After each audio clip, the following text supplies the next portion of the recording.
separar autor e obra. Isso é possível? É necessário? Analisando a questão na filosofia e nas artes com Glauber Ataíde do Filosofia Vermelha. Adoro os vídeos do Glauber. Adoro os vídeos do Glauber. Mas antes, você já faz parte da Introdução ao Cinema, o curso de cinema contínuo mais charmoso do Brasil. Linguagem, teoria, história, crítica, política, tudo isso tá lá no curso, com 1 ano de acesso, onde você terá acesso a todas essas aulas que já estão disponíveis, mais 2 aulas novas todos os meses. Faça parte da Introdução ao Cinema, link na descrição do vídeo. Vambora! Glauber, me diga, é possível separar autor e obra? Olá, amigos e amigas do saber. Neste vídeo, Olá, amigos e amigas do saber. vamos tentar responder a pergunta: é possível separar autor e obra? Vejam bem, muitas vezes é muito comum a gente encontrar alguém que fala o seguinte: Oba, Raide do Humberto, sejam todos bem-vindos aqui. Hoje estamos assistindo Glauber Ataíde falando sobre é possível separar a obra e artista.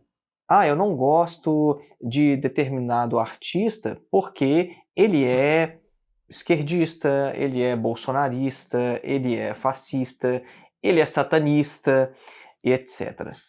Mas e aí, será que a gente Satanista, esse argumento é o argumento do Paulo Cogos, né? Tudo é satanista pra ele, né?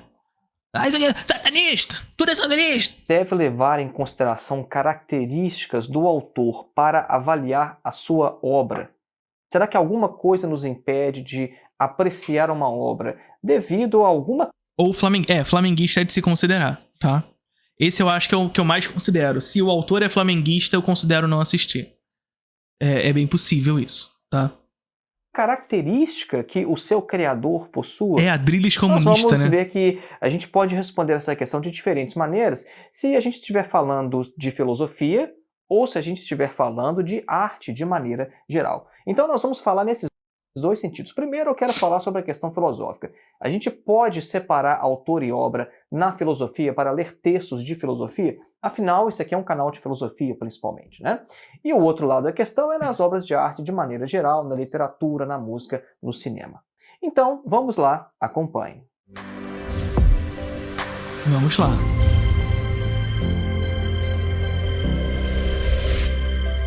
Olha que chique. Filosofia Vermelha, De Omnibus Dubendum Est. Antes Chique. de iniciar, um breve recado. Faça a sua inscrição em nosso curso de Introdução à Filosofia, dos Pré-Socráticos a Sartre. Façam. Nosso curso tem mais de 14 horas de duração, oferece total flexibilidade, porque você não tem data nem para começar e nem para terminar, o seu acesso é vitalício e você ainda recebe um certificado ao final. O objetivo do nosso curso é colocar você em contato direto com alguns dos principais textos de toda a história da filosofia.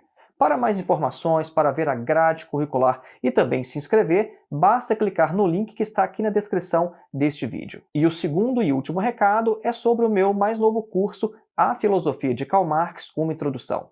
Este curso tem mais de 8 horas de duração falando apenas sobre Karl Marx. E neste curso nós fazemos um recorte naquilo que há de especificamente filosófico nas obras de Marx. Para saber mais sobre o curso, para ver a grade curricular e a nossa proposta, basta também clicar no link que está aqui na descrição deste vídeo. Voltemos então ao nosso tema: é possível separar autor e obra? Vejam bem, vamos começar falando sobre essa questão na filosofia. Se a gente pode separar autor e obra em questões filosóficas. Em primeiro lugar, eu gostaria de falar o seguinte: aqueles que não são dos nossos também dizem verdades. Isso parece ser algo muito básico para a gente ter que explicar, mas nós devemos, na verdade, explicitar o que é básico, o que é óbvio, né? Vejam bem, eu vou dar um exemplo muito trivial para a gente mostrar o ponto que eu quero fazer aqui. Eu vou dar um exemplo de uma falácia lógica. Vejam bem, primeira premissa. João afirma que 2 mais 2 é igual a 4. Segunda premissa. João é um fascista. Conclusão, logo, 4 2 é mais fascista. 2 não é igual a 4. Por quê? Porque quem disse foi um fascista. Logo, 4 é fascista, né? Faz sentido esse argumento? Não, eu já disse logo de início que seria uma falácia, né? Então, eu criei esse exemplo exagerado justamente para mostrar o seguinte: o que um indivíduo... Tem que ir na raiz, né? Tem que ir na raiz do problema. Logo, matemática é fascista. E aí eu concordo um pouco. Apesar de eu não ser eu nunca fui ruim em matemática. Eu não era muito bom. Eu não era excelente, mas eu não era ruim. Mas a matemática tem um grau de fascismo, né? Vamos concordar que há um grau de fascismo na matemática. Vamos concordar com isso? Não incide em absolutamente nada no valor de verdade de suas proposições. Se João afirma que 2 mais 2 é igual a 4, mas João é um fascista, um satanista, um bolsonarista, não interessa. O que interessa é a proposição. 2 mais 2 é igual a 4 ou não. Matemática é linda, professor. Vocês estão chamando de lindo a estética fascista. É isso que vocês estão chamando. E eu digo mais. Eu já falei aqui pra vocês sobre estética fascista.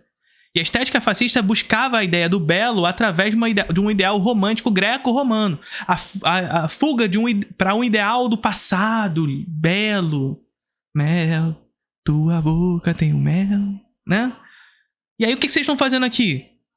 Vocês estão buscando justamente o ideal de belo na matemática sob uma perspectiva fascista. Olha a lógica. O Glauber tá nos ensinando lógica aqui. Eu acho que eu tô aprendendo, não tô? Vocês acham? Eu acho que eu tô aprendendo lógica. Não. Isso é uma verdade ou não? Depois você me diz, Glauber, se eu aprendi direitinho. Matemática ali. Ó, mais um falando que matemática é linda. Vocês estão chamando de lindo estética fascista. É isso que vocês estão chamando. Vocês estão chamando matemática e, portanto, estética fascista de lindo. É isso. Vocês querem levar ban aqui do chat? Então vejam, em questões filosóficas, a gente tem que tomar muito cuidado com isso. O que importa são as proposições, avaliar o que há de verdade no que um determinado autor disse. E não se o autor, pessoalmente, é um autor que é fascista, é comunista, ele é satanista, ou seja lá o que for. Vejam que essa não é uma questão nova, eu gosto sempre de trazer o exemplo do Santo Agostinho. Santo Agostinho, grande filósofo medieval, ali na transição, né, do período antigo e à Idade Média, e o Santo Agostinho teve que se deparar com esta questão. Santo Agostinho não foi sempre um cristão, né, ele não foi formado intelectualmente no cristianismo. Então, na época, Santo Agostinho se viu diante do seguinte dilema: o que é que a gente faz com a filosofia pagã? Santo Agostinho foi um dos principais filósofos e também teólogos, se a gente pode assim dizer, né, do cristianismo incipiente ali nos primeiros séculos. Foi uma figura muito importante e ele tinha que fazer um diálogo de alguma maneira, ele tinha que dizer alguma coisa sobre a filosofia anterior. E na época havia, de fato, este debate: o que fazer com a filosofia grega clássica, por exemplo?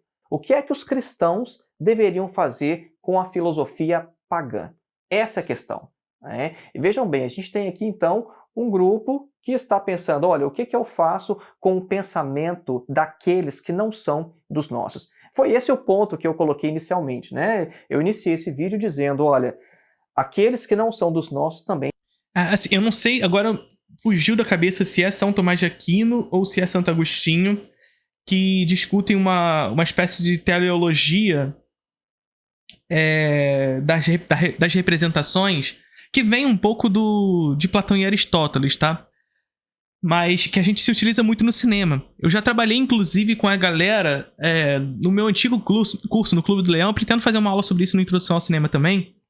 Mas que é um experimento que funciona muito mais quando é ao vivo, que era o caso do Clube do Leão. Então façam aí vocês não vão poder me mandar, infelizmente, mas façam lá aí na sua casa, pega um papel aí e desenhem um animal. Só que eu não quero que vocês desenhem um animal que existe. Eu quero que vocês inventem um animal e desenhem esse animal inventado. E aí, pause. Você que está no YouTube agora, pausa, faz esse desenho, depois dá o play. Tá? Vocês que estão no chat não tem como pausar, né? Mas vocês entenderam. Pausa o vídeo aí, você que está no YouTube, e depois dá o play, depois que você terminar de fazer o desenho. Qual é a grande questão? A questão dessa teleologia nos mostra que a representação só pode partir daquilo que nós já de maneira predisposta conhecemos. Que de maneira predisposta conhecemos. Então, assim, o que eu quero dizer com isso tudo, para depois explicar de maneira mais efusiva essa questão, é que, enfim, nós, por mais que eu não seja um cristão, inevitavelmente, quando vou estudar cinema e representação, portanto, eu não vou me evadir de trabalhar com esses conceitos. Eu não vou me evadir de trabalhar com esses debates. Então, veja, nós não conseguimos representar para além daquilo que nós já conhecemos no mundo material, na maneira como nós percebemos a natureza. Eu já citei, inclusive, aqui também um outro texto muito legal de um geógrafo chamado Clarence Glacken, que ele vai fazer um livro chamado Traces of the Rhodian Shore. E nesse livro ele vai fazer justamente uma historiografia da maneira como a humanidade enxerga a natureza. Desde a antiguidade clássica até as ciências modernas. E posteriormente na contemporaneidade também. Então, a maneira como a humanidade enxerga a natureza, ela vai mudando de acordo com o período histórico, ou seja, de acordo com o desenvolvimento tecnológico e com os usos empregados sobre essa técnica que tem interesses ideológicos pertencentes a esse tempo histórico. E a essa técnica também uma idade que requer determinada limitação técnica, provinda daquele tempo.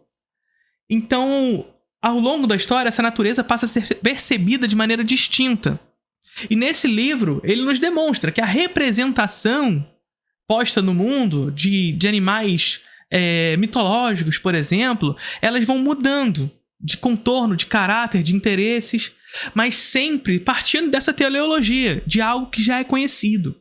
Então, se a gente pega exemplos de mitológicos como Pégaso, é um cavalo com asas, é um cavalo com asas de águia. Então nós conhecemos, nós temos a noção do que é a águia e portanto, suas asas, e nós sabemos o que é um cavalo. O unicórnio é um cavalo com o chifre de um animal que tem chifre. A gente sabe o que é o chifre, sabe? Então, a gente não consegue representar aquilo que nós não conhecemos previamente na natureza. E aí o desenho que você fez aí, quando eu fiz isso no Clube do Leão, foi muito nesse lugar. Era a gente fazendo corpo de aranha, cabeça de cachorro. Era sempre nessa posição. E a gente vê no cinema, por exemplo, contemporâneo, quando a gente vai representar figuras alienígenas. A gente não conhece figuras alienígenas no geral, mas o cinema representa elas. E representa elas como, geralmente? Figuras humanoides com uma cabeça mais oval, olhos de inseto e antenas de formiga, sabe? Então você mistura, faz um Frankenstein de coisas que nós conhecemos no mundo material para representar algo que nós não conhecemos. Ou algo que nós desejamos criar. Percebe? Então, nada surge do zero. E esse zero, e como nada surge do zero, algumas dessas coisas podem partir de gente que contam verdades, mas que não necessariamente estão do nosso lado. Dizem verdades. E é mais ou menos o que o Agostinho nos ensina. Porque o Agostinho ele fala exatamente o seguinte, olha, afinal, todas as verdades não eram também verdades divinas? Isso é, todas as verdades que os pagãos falaram, né? Não eram também verdades divinas? Por exemplo, 2 mais 2 igual a 4. Isso não é verdade tanto para o cristão quanto para o pagão? Então vejam que Santo Agostinho, ele inclusive faz uma analogia interessante. E aí, vale dizer, tem um meme que a galera gosta de compartilhar bastante pela internet, que é um meme onde tem duas pessoas, uma de frente para outra, e no chão está pintado um 6. Só que de um lado a pessoa fala que é 9, do outro lado a pessoa fala que é 6. E esse meme, ou essa charge, na verdade, ela tenta discutir essa ideia da verdade relativa. A verdade ela tem um ponto de vista de quem olha. Ponto de vista é o cacete. Aquele 6 foi pintado no chão. Então a verdade existe. E a verdade ela deve ser perseguida. Isso não significa dizer que a verdade será alcançada, mas o caminho é a verdade. O caminho é em direção à verdade. A relativização da verdade é uma simples relativização do mundo. Quando tudo pode ser, nada é. Percebe? Quando o 6 pintado no chão pode ser qualquer coisa, nada é. Essa é uma discussão que vai surgir muito especificamente na pós-modernidade, essa relativização das ideias sólidas, das grandes narrativas, e, portanto, da relativização, inclusive, das teorias marxistas. Bobagem. Não cai nesse papo relativista não, gente. Tá bom? Fala o seguinte, olha, da mesma forma que os judeus saíram, né, de lá do Egito, trazendo todo o tesouro, né, do cativeiro, assim também deve fazer o cristão. Quando o cristão sai do mundo, ele deve... Olha só, 3/10 e nossos subs ali do lado, vocês estão vendo? 3/10 lá? Tá vendo? Pois é, não tá batendo meta. E aqui nessa live, quando a gente bate meta, a gente toca Belo. Vocês querem ouvir Belo no final da live? Então vamos bater nossa meta. Trazer consigo todo este tesouro de conhecimento. Então, sim, a posição de Santo Agostinho era a seguinte, olha, nós devemos trazer as verdades pagãs para o cristianismo, porque o que é verdade tanto para o pagão quanto para o cristão, não interessa. A verdade é a verdade para todo mundo. E eu gosto também de citar um exemplo interessante, que é o do Sartre, quando ele fala sobre o Heidegger. Heidegger é um ponto polêmico, porque Heidegger foi um grande filósofo do século XX, mas o Heidegger aderiu ao nazismo. Ele foi nazista. Sim. E o Jean-Paul Sartre, filósofo existencialista, de orientação marxista também, né? O Sartre foi membro... O Heidegger foi reitor da Universidade de Berlim durante o nazismo. Membro do Partido Comunista. Ele era muito atacado por causa das influências que ele tinha em sua obra trazidas de Heidegger. Né? Heidegger foi uma das grandes influências de Sartre. Então, num determinado texto, né, o Sartre vai dizer o seguinte, né? Ele fala o seguinte, olha, Heidegger era filósofo muito antes de ser nazista. E ele fala o seguinte, olha, por que ele se tornou nazista? Se foi por causa de medo, por carreirismo, né, ou então por conformismo, isso não interessa. Agora... Ou por ideologia, tá? Porque sim, pode ser carreirismo, pode ser medo, pode ser tudo isso, mas pode ser por ideologia também. A gente não pode falar que se o Heidegger pessoalmente foi um covarde, que a sua filosofia é uma filosofia da covardia. Perfeito. Porque a filosofia do Heidegger, de fato, não é isso. E ele ainda cita um exemplo, né? Nessa defesa aqui, o Jean-Paul Sartre vai ali e fala o seguinte, olha, pega, por exemplo, o Jean-Jacques Rousseau.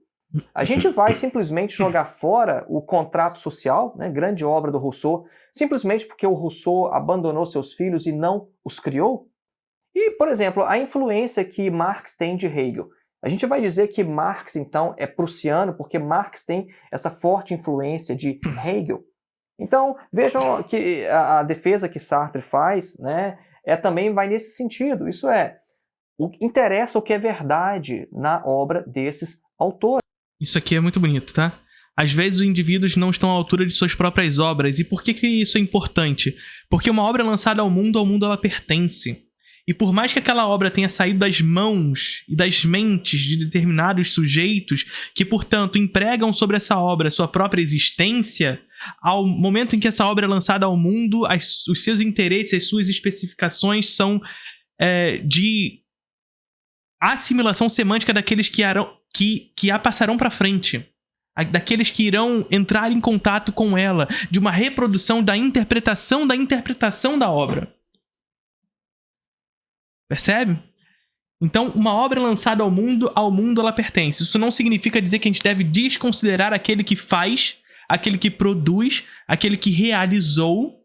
Afinal, isso é até importante numa espécie de arqueologia do conhecimento, é saber... Isso é uma coisa que eu sempre digo para vocês. Quer ler um livro? Mas quer ler um livro de verdade, de maneira mais interessada? Leia sobre o livro. Não pega só o livro e lê. Mas faça uma arqueologia do livro, uma arqueologia do autor. Saiba quem é. Saiba que livro é esse, sobre que contexto esse livro está sendo escrito. Contexto é sempre importante. Contexto é sempre importante. Porque qual é a questão? Caso a gente não considere contextos específicos pelos quais as obras são realizadas, a gente incorre no erro da anacronia. A gente corre no erro da anacronia, de não perceber determinado texto histórico provindo de seu tempo. Por exemplo, quando a gente trabalhou aqui e lá no Introdução ao Cinema, sobre a obra de arte na era da sua reprodutibilidade técnica, que é um texto que tem aula lá no Introdução ao Cinema, a gente precisa considerar que é um texto provindo da Segunda Guerra Mundial. Que é um texto que está inserido sob esse contexto. O Walter Benjamin foi um autor que se suicidou em razão da Segunda Guerra Mundial, em razão da perseguição nazista. Isso é importantíssimo para compreender o texto dele. Isso não significa dizer que o texto dele não possamos fazer leituras a partir do texto dele das consequências que se apresentam na sociedade e na arte e na cultura atualmente. O texto dele continua, de certa forma, atual nesses debates atualmente, mas a gente precisa sempre atualizar para os interesses do nosso tempo. Por quê? Porque é um texto daquele tempo. É um texto que é datado sobre o seu tempo histórico. Quando a gente fala datado aqui, não é de maneira pejorativa. Porque tudo é fruto de um tempo. Tudo é fruto de um tempo. Marx é fruto do seu tempo. Marx é fruto do seu tempo.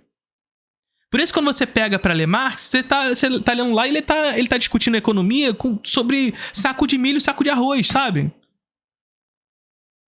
Tô falando de maneira muito geral aqui, tá? Mas percebe? A gente precisa fazer essa leitura de Marx, ela continua sendo atual hoje, mas essa leitura precisa ser lida sob o contexto das características provindas do nosso tempo.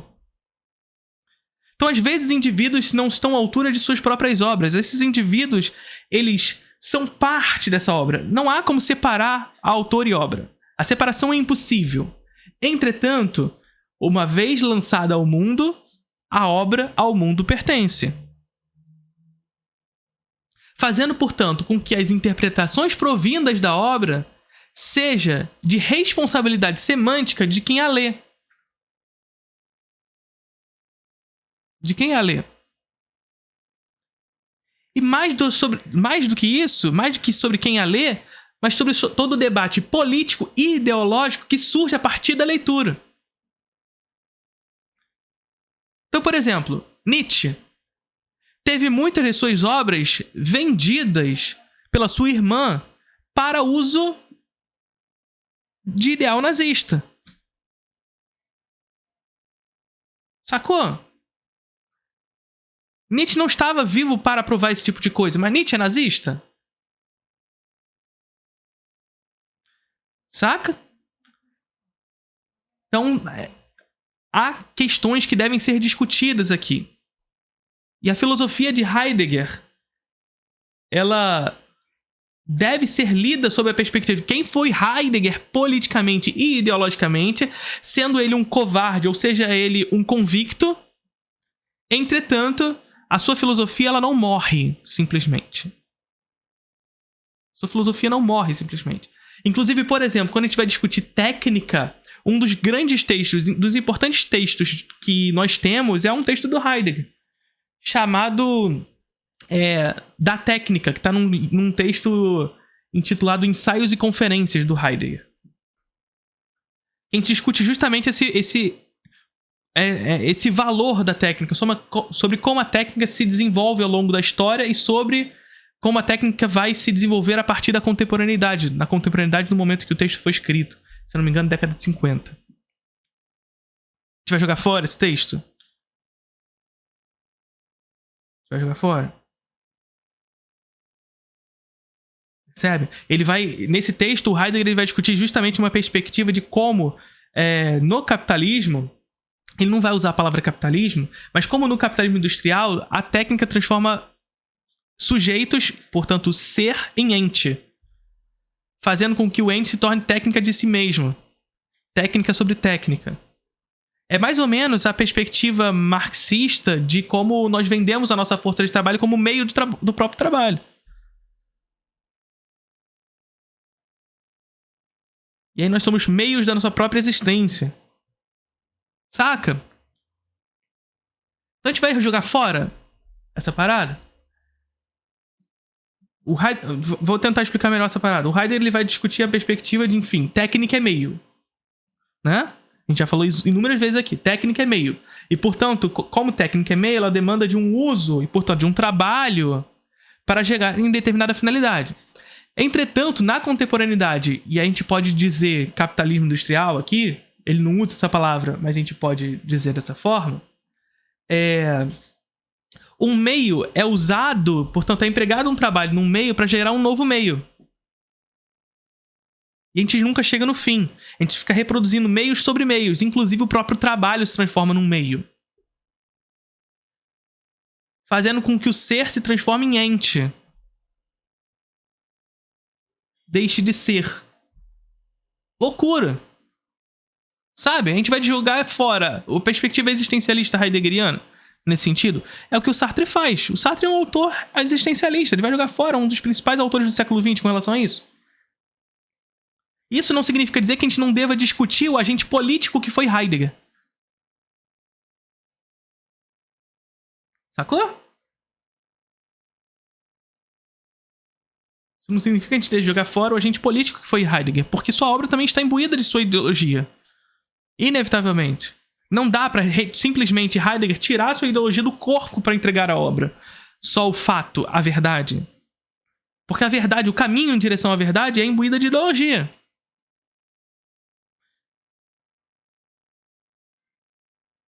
Sabe?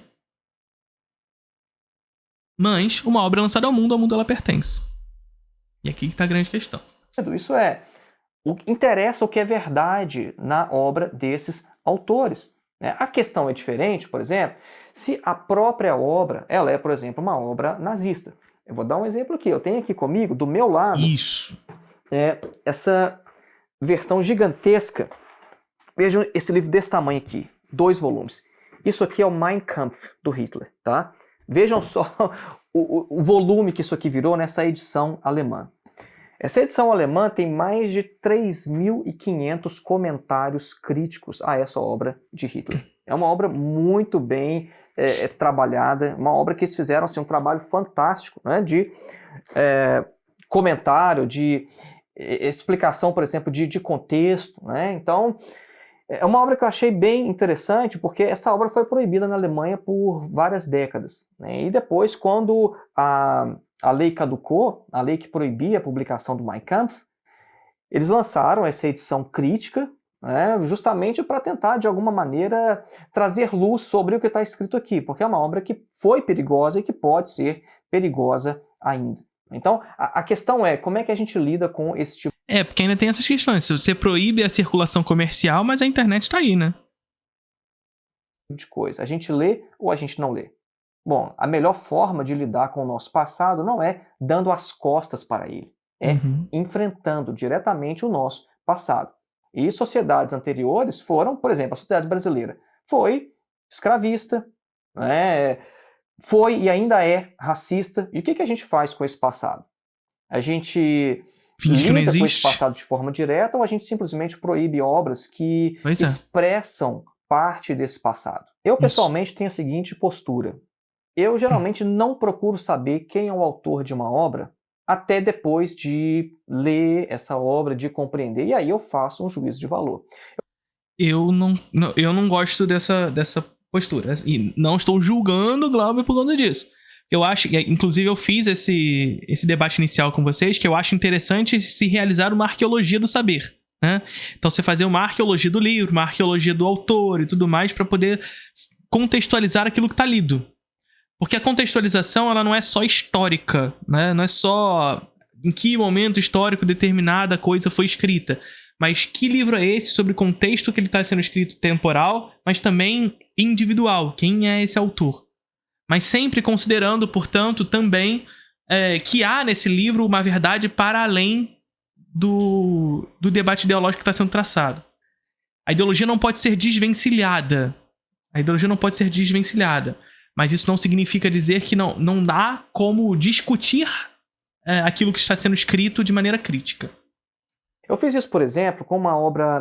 na verdade, eu comprei o Manifesto do Partido Comunista, de Marx e Engels, e tinha uma introdução enorme, muito maior do que o próprio manifesto, 3 vezes o tamanho do manifesto. E eu fui ler, eu vi lá o nome do autor, não sei quem que é, eu vou lendo. Chegou ao final, eu fui fazendo as minhas anotações, não concordei com um monte de coisa que o cara disse, depois eu fui pesquisar quem que era.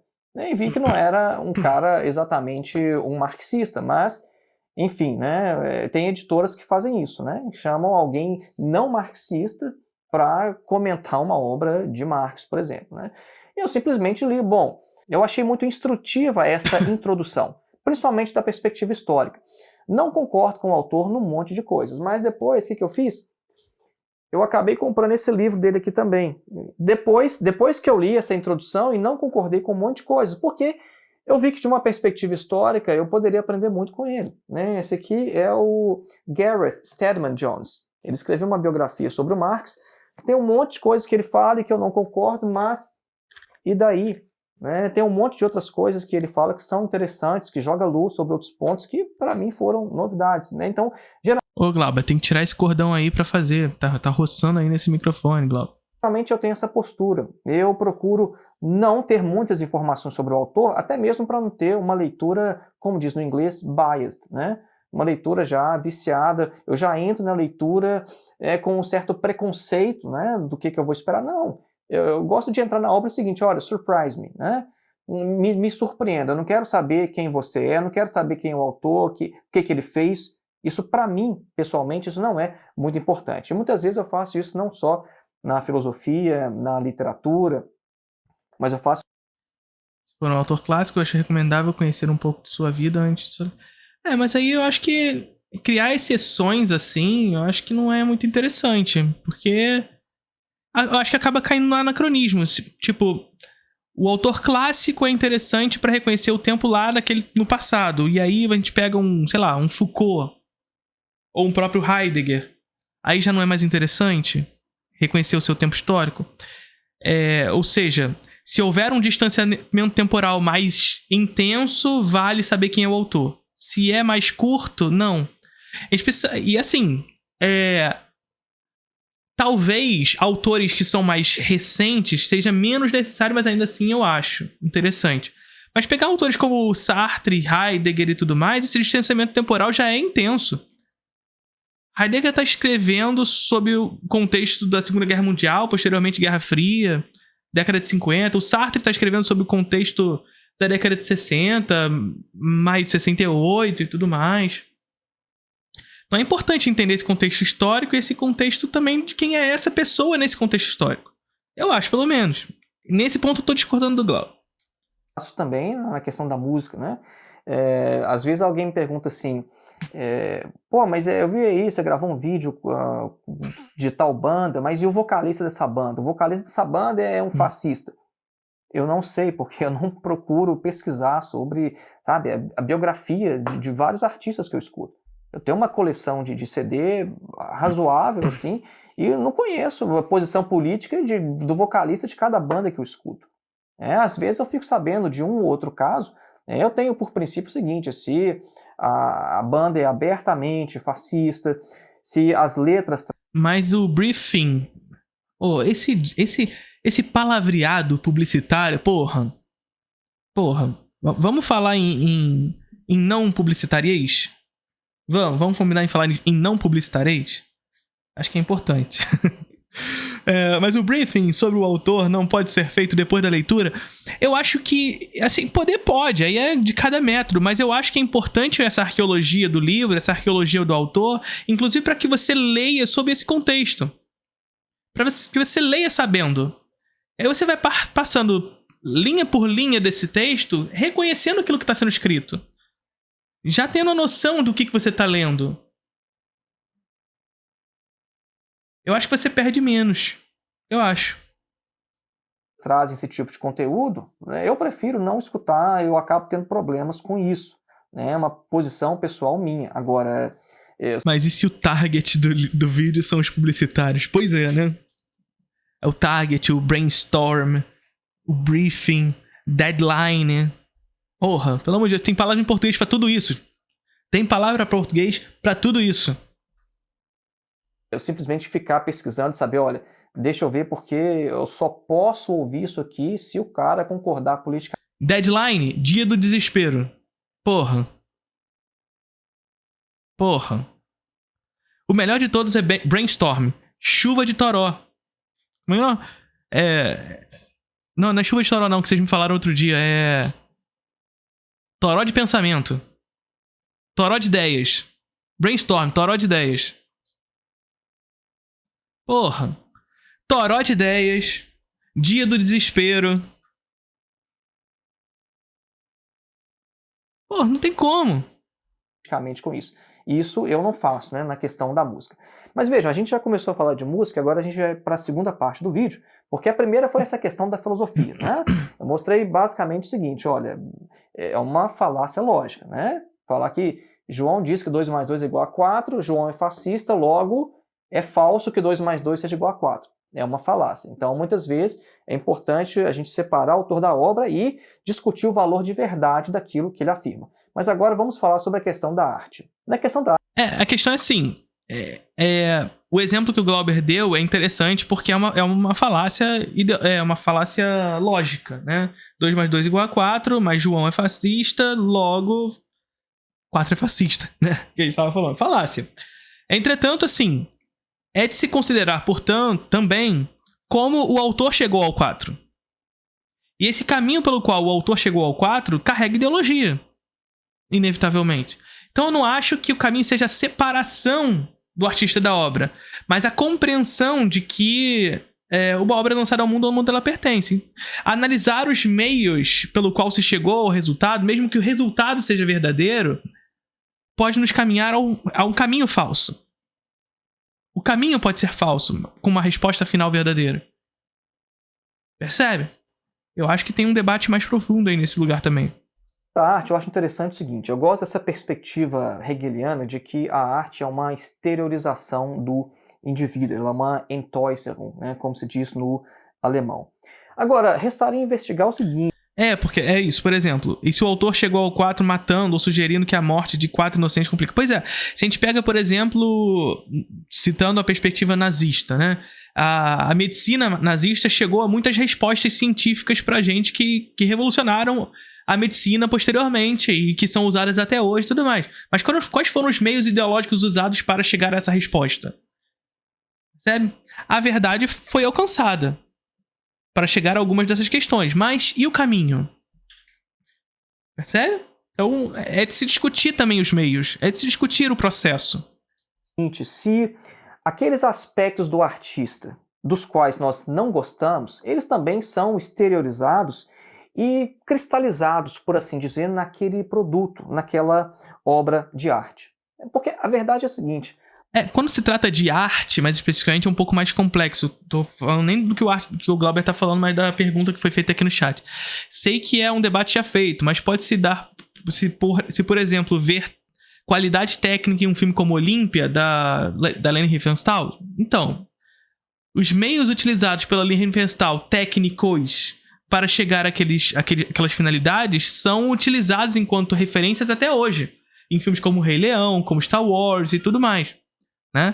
A questão é que técnica é meio, e aí você se utiliza de trabalhos distintos para chegar a determinados fins. Então, por exemplo, no caso da Leni Riefenstahl, ela deseja mostrar em filmes como Triunfo da Vontade toda aquela representação da força do ideário e da ideologia nazista para o mundo a partir daqueles mega plongés, dos contra-plongés para a figura do líder e etc e tal, para demonstrar a força da Alemanha para o mundo, enfim. Ou seja, os meios empregados ali, as técnicas empregadas ali, têm como finalidade demonstrar a potência da Alemanha. Agora, se a gente pega isso para filmes como Star Wars e Rei Leão, se utiliza dos mesmos meios, mas para finalidades distintas, porque a história já nos contextualizou dessa forma. Percebe? Como existe todo um conhecimento acumulado histórico pelo qual essa representação da estética nazista usada hoje nos leva a finalidades do mal e não do bem. Então o Rei Leão representa, sob uma estética nazi-fascista, o Scar. Percebe? E as hienas. Em Star Wars representa o Império dos Sith. Sacou? Então existe uma diferença aí. Existe um acúmulo de conhecimento, um acúmulo estético, de inconscientes coletivos, inclusive, que fazem com que os meios empregados na Leni Riefenstahl sejam os mesmos meios empregados hoje, mas sobre trabalhos, usos sobre esses meios distintos, que nos levam a outras finalidades. Isso significa dizer que os meios usados pela Universal são jogados fora? Não. Porque técnica é meio. Pronto. Ponto. Técnica é meio. E como meio, demanda de um trabalho. E esse trabalho pode fazer com que esses meios que antes eram utilizados para outros fins sejam hoje usados para outros fins. Para fins distintos. Todos nós possuímos características humanas mais gerais compartilhadas por todos os indivíduos, né? Seja um cristão, um satanista, alguém de esquerda, alguém de direita, há algo mais fundamental que faz com que todos nós sejamos humanos. Em um determinado nível, todos nós somos. E é por isso que, por exemplo, as obras gregas clássicas ainda nos causam prazer, satisfação. Né? Inclusive foi o próprio Karl Marx que afirmou isso. Né? Marx, certa vez, ele escreveu o seguinte, olha, resta saber por que é que essas obras ainda produzem prazer em nós. Né? Por que é que nós temos prazer em contemplar, em desfrutar e apreciar tais obras gregas clássicas? Porque elas foram feitas em uma sociedade completamente diferente da nossa. Na literatura, por exemplo, algumas obras... Não, o flamenguista é exceção. O flamenguista eu já falei pra vocês que é exceção. Aí é uma coisa que eu não consigo mesmo, de verdade, assim. Aí eu não consigo apreciar. Não dá. Não dá. Flamenguista não dá. Obras podem trazer vestígios do seu tempo, como a escravidão, o racismo. Agora, como eu já afirmei nesse vídeo, virar as costas para este passado não é a melhor forma de lidarmos com ele. Né? E sim, mesmo quando o conteúdo da obra em si mesmo ele é condenável, ele deve ser enfrentado. Mesmo quando o próprio conteúdo, e não o artista, mas o próprio conteúdo é condenável. E é por isso que eu trouxe o exemplo aqui do Mein Kampf do Hitler. Isso é dialética, né, gente? Isso é dialética. É pôr a história em movimento. É pôr a história em movimento. É pôr a tese sob a condição da antítese, para produzir novas sínteses, e da síntese transformar em tese, que será rebatida com antítese. E esse caminho é o caminho da verdade. É o caminho em direção à verdade. A obra está aí, está publicada, tem um volume gigante aqui, mas a obra ela é, então, comentada, ela é enfrentada. A gente não vai simplesmente virar as costas e fazer de conta que isso nunca existiu. Na obra de arte, eu gosto também sempre de trazer uma reflexão que o Kant faz em sua crítica da faculdade do juízo, quando ele afirma sobre o seguinte, né? Imagine que você está diante de um castelo.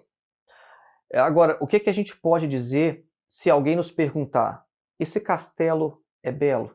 Esse castelo te agrada? Aí o Kant dá alguns exemplos interessantes, né? O Kant fala o seguinte, olha, tem gente que vai... Esse castelo não é belo. Esse castelo é um farol. O farol das estrelas. Seus olhos refletem nos meus o farol das estrelas. É um farol. Castelo o quê? Farol.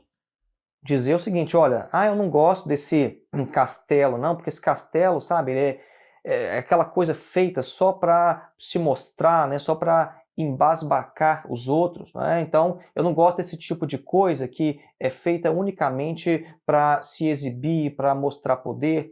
Então o indivíduo pode falar isso, né? Agora, o Kant fala, o outro indivíduo pode falar o seguinte, não, mas esse castelo aí foi feito às custas da exploração de muitos trabalhadores, né? Então eu não acho bonito esse tipo de coisa, não. Mas Kant chama a atenção o seguinte, olha, a pergunta não foi essa.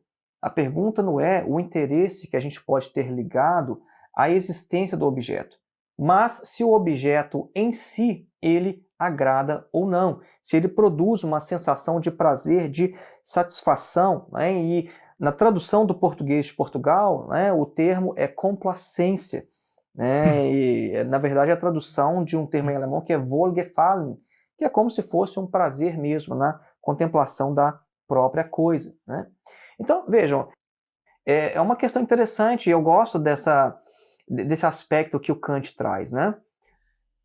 É interessante o aspecto que o Kant traz, mas ele carrega um tanto de idealismo nele também, né?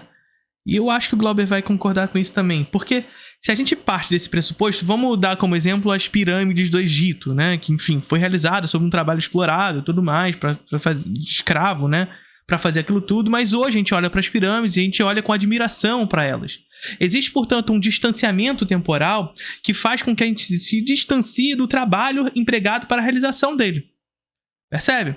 Agora, quando a gente olha para determinadas obras realizadas sobre um contexto histórico presente, que não há esse distanciamento temporal, inevitavelmente a nossa presença nesse tempo faz com que a nossa percepção sobre a natureza atual esteja inserida sobre a nossa semântica por aquilo que estamos observando. Então, não há como nós observarmos determinada obra e, portanto, sentirmos a tal da complacência por ela, a beleza que surge dela, destituída do contexto dela. Porque nós vivemos esse tempo histórico. Nós sabemos o que aconteceu no tempo histórico pelo qual estamos inseridos. Nós sentimos na pele aquilo que se sente nesse mesmo tempo histórico. Esse distanciamento temporal que se dá, por exemplo, com relação às pirâmides do Egito, faz com que a gente olhe para as pirâmides com certa admiração, com a beleza que ela pode nos oferecer, nos destituindo muitas vezes do trabalho que foi ali empregado. Entretanto, por outro lado, sentir no hoje, faz com que essa complacência seja sentida de maneira distinta. É diferente, portanto, analisar o castelo feito hoje do castelo feito ontem. Porque isso mostra que muitas vezes o que nos interessa numa determinada obra, o que nos aproxima ou o que nos afasta, é o interesse que nós temos no objeto, e não a própria forma da coisa em si. Isso acontece, por exemplo, quando muitos evangélicos apoiam determinados artistas, consumem determinado artista só porque ele é evangélico. E se aquele artista, aquele cantor, aquela cantora não fossem daquele nicho, eles não conseguiriam basicamente nada, né, em sua carreira artística. Por quê? Porque não são muito bons mesmo. Mas tem um público, por quê? Porque o público tem um determinado interesse naquele objeto que não é exatamente artístico. Né? E isso acontece também no sentido oposto. Né? Às vezes, indivíduos... Agora, Glauber, tu escuta louvor sem saber que é evangélico? Uma coisa de se pensar. Não gostam, ou vão dizer que não gostam, não querem apreciar determinado artista porque não concordam, por exemplo, com as posições políticas, né, de seu autor. Por exemplo, muita gente de direita vai falar que não gosta do Chico Buarque, o Chico Buarque é ruim, que ele não é bom, porque ele é esquerdista. Vejam, faz algum sentido a gente falar que Chico Buarque não é bom porque ele é esquerdista? O indivíduo pode até tentar fundamentar a sua posição por inúmeras outras razões, mas que sejam artísticas, não porque o Chico Buarque... Tem gente que não gosta de Clint Eastwood porque ele é republicano e, portanto, direitista. Clint Eastwood é maravilhoso. Clint Eastwood é maravilhoso, uma das mentes mais brilhantes da história do cinema. Que é esquerdista. Outro exemplo que eu sempre gosto de trazer, imagine a música do Bach, do Johann Sebastian Bach. É uma música de igreja, é uma música cristã, ele compôs várias músicas para serem executadas na igreja mesmo. Né? Agora, pega, por exemplo, A Paixão de São Mateus. Eu não sei se você conhece, você já ouviu, mas é uma peça maravilhosa. Assim. Eu adoro A Paixão de São Mateus. Aí imagina um indivíduo ateu vai falar o seguinte: Bach não presta, porque é tudo música de igreja. Faz sentido alguém dizer que o Bach não presta porque é música de igreja? Não. Esse não é o critério para se avaliar o Bach. E a questão para se avaliar obras de arte é a mesma, né? É o mesmo critério de forma geral. A gente não pode trazer esses elementos externos à própria obra para fazer uma avaliação da obra de arte em si. Então, nesse sentido... Discordo, porque eu não acho que não deva fazer, porque eu acho que a gente passa a desconsiderar a realidade material. Né? É uma parada que eu sempre falo para vocês. A obra de arte ela não está descolada da vida. E, portanto, não está descolada do mundo material. Então, esses elementos externos são elementos internos. Eles fazem parte da arte. E por isso que, assim... É possível separar o autor da obra? Não, não é possível. Isso não significa dizer que não seja possível admirar obras sob um contexto pelo qual nós não acreditamos. Porque uma obra de arte lançada ao mundo ela pertence. Eu acho interessante a reflexão de Kant de que deve haver um certo desinteresse em relação ao objeto. Então foi esse aí o nosso vídeo de hoje. E você, o que é que... Existe um debate filosófico sobre o desinteresse na arte, né? Sobre o olhar desinteressado. Que eu acho interessante, mas eu acho que ele acaba descambando muito para o idealismo nesse lugar. Enfim, pontos de concordância e pontos de discordância. E eu acho que isso é natural, isso é importante. Isso é dialético. Adoro os vídeos do Glauber. Já reagimos, inclusive, a um outro vídeo dele aqui falando sobre indústria da cultura. Vídeo maravilhoso. E é isso, vamos ver. É possível separar autor e obra? Mas eu gostaria que você desse seu comentário conversando comigo, baseado no que eu falei, né? Se você acha que é certo o que eu falei ou não. E lembrando, mais uma vez, faça a sua inscrição em nosso curso de Introdução à Filosofia, dos Pré-Socráticos a Sartre. E também em meu mais novo curso, A Filosofia de Karl Marx, uma Introdução. E se você acha que a internet é um lugar melhor com o nosso trabalho do que sem ele, seja um de nossos apoiadores através da plataforma Apoia-se, ou então faça qualquer... É isso. Eu gosto também daquele vídeo dele sobre psicanálise. Não assisti ainda esse vídeo. Já falou... Então, assim... Eu já discuti esse tema, inclusive, aqui, reagindo ao Rádio Guerrilha também. Se vocês quiserem assistir esse outro vídeo, tá interessante. Mas tá aí. Do Rádio Guerrilha a gente falou de maneira um pouquinho mais descontraída, que a gente discutiu um pouco sobre filosofia também, né? Mas deu pra trazer um debate interessante sobre o assunto. Curtiram o vídeo?